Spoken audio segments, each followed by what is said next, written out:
बार्शीच्या माजी आमदारांच्या मुलानं दादागिरी केल्याचा प्रकार समोर आलेला आहे। रणवीर राऊत असं या मुलाचं नाव आहे।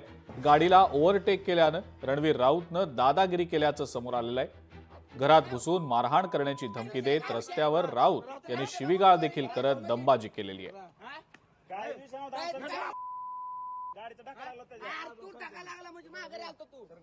काय केलं धक्का गाडीचा लागला आरसा आत गेलाय।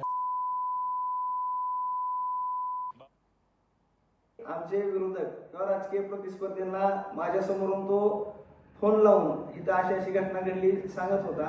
त्यामुळे ही घटना मी कुणालाही दमदाटी करण्याच्या उद्देशाने किंवा माझ्या गाडीला ओव्हरटेक केले अशा घटनेमुळे घडलेली नाही।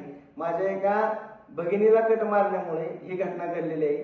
तरी सर्व लोकांनी ह्याच्यामध्ये जो काय माझ्याबद्दल व्हिडिओच्या माध्यमातून एकतर्फी बाजू मांडण्याचा हा प्रयत्न चालू आहे विरोधकाकडून, ह्याच्यावर कोणीही विश्वास ठेवू नये ही विनंती।